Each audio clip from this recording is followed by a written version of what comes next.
Hey, this is Aaron with Walk Ministries, and let me ask you a question. Other people mess up your plans. You have different plans for life. People mess up. Their negativity. Maybe you messed up, now they're negative towards you, or however long.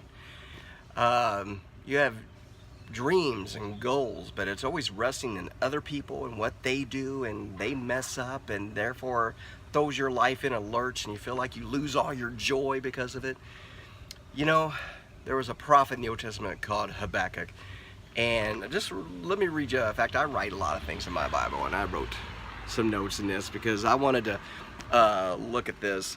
Habakkuk, interesting thing is he writes to help the godly remnant in Judah in the Old Testament comprehend God's ways with regard to their sinful nation and its approaching judgment. Now listen to this part.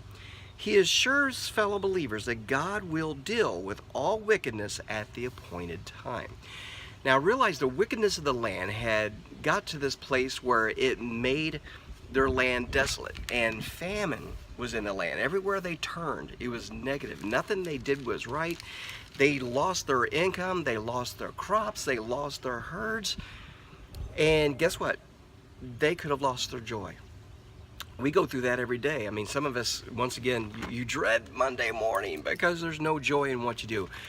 Sidebar, tangent, if you don't like what you do, look for something else.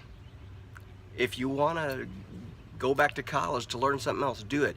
Go back to trade school to learn something else, do it. Life is too short not to like what you want to do every day. I know from myself, I love doing ministry, but I'm also, writing a book. I love writing. It'd be great to be a full-time Christian writer someday. That would be awesome. I got a second book already in mind that I want to start making. So pray for me, and I'll be praying for you. But nonetheless, you can have your joy right now. Let me read you Habakkuk chapter 3, verse 17 and 18. It's a very stark contrast between the two verses. Listen to verse 17.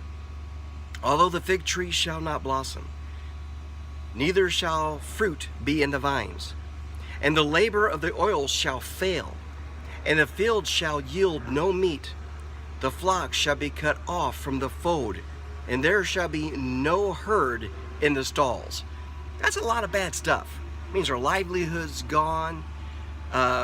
The oil, and they used that for all kinds of stuff, was gone. Their food was gone. I mean, they could have been negative. Listen to what God says to him in verse, that's what Habakkuk actually says. God putting that on his heart in verse 18. Yet, through all that bad stuff, yet, I will rejoice in the Lord. I will joy in the God of my salvation. You see, what's that mean? No matter what happens around you, no matter what's happening in your circumstances, we can have joy just because we're saved with salvation in God, and we can rejoice in God. Because guess what? Through the good times and the bad times, God is there.